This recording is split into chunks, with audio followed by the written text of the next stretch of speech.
Modern air brake systems run on three different systems. They are the service, parking, and the emergency. To check the free play on the manual slack adjusters on the S-cam brakes, you should park on level ground, chock the wheels, and turn off the parking brake. Of the choices below, the first thing to do when low air pressure warning comes on is park as soon as possible.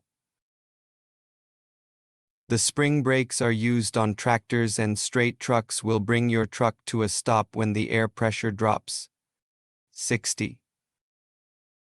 Supply pressure gauge tells you how much air is in the air tank.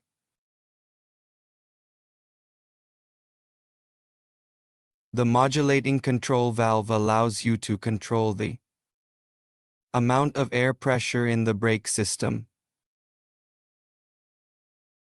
Before driving a truck or bus with a dual air brake system, the pressure in each system should be at least 100.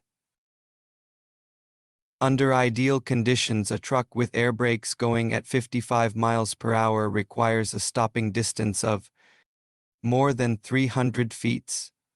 How should you check that the spring brakes come on when air pressure in the system drops below a certain level? On level ground, chock the wheels, release the parking brake when you have enough air pressure, shut off the engine. Air brake systems are fully charged at PSI 125. Excessive use of service brakes results in overheating, can lead to increased contact between the brakes drums and brakes lining.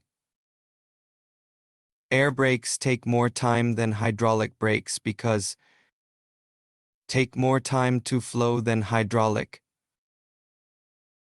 If you do not have automatic tank drains, how often should you drain the oil and water from the bottom of the compressed air storage air tanks? At the end of each day. Why drain water from compressed air tanks?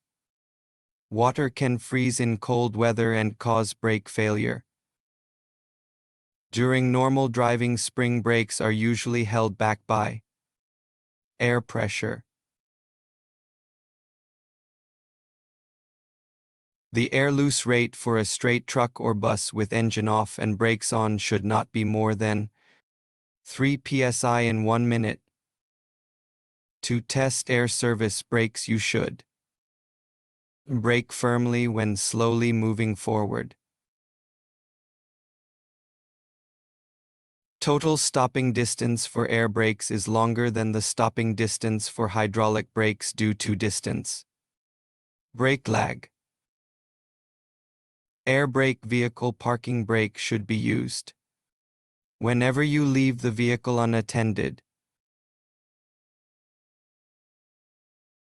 Parking or emergency brakes of trucks and buses can legally be held on by spring.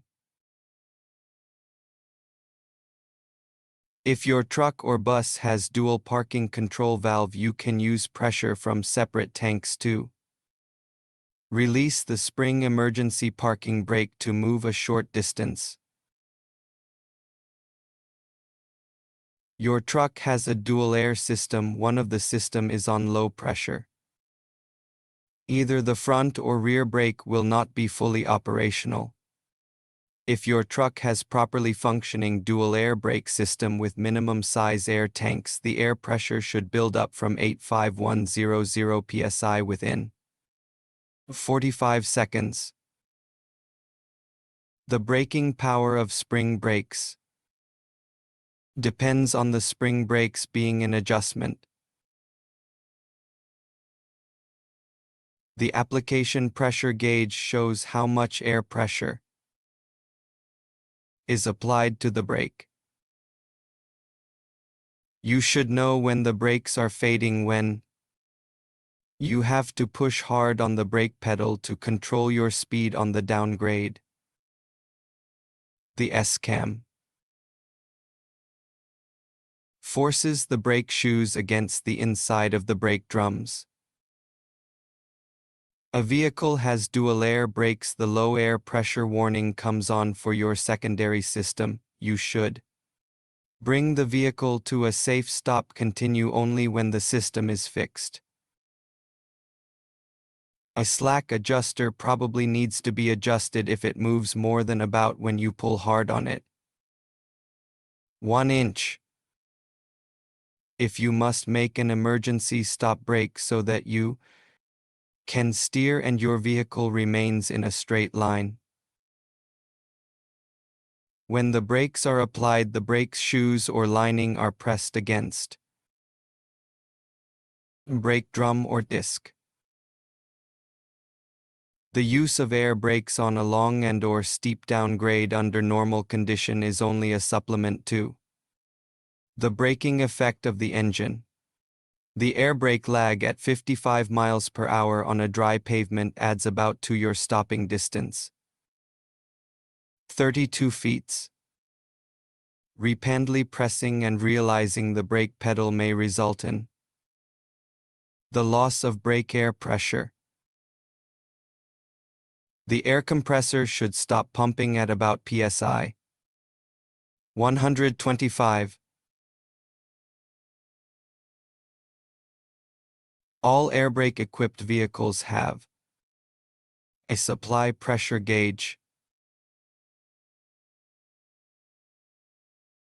Emergency braking is when you stab braking.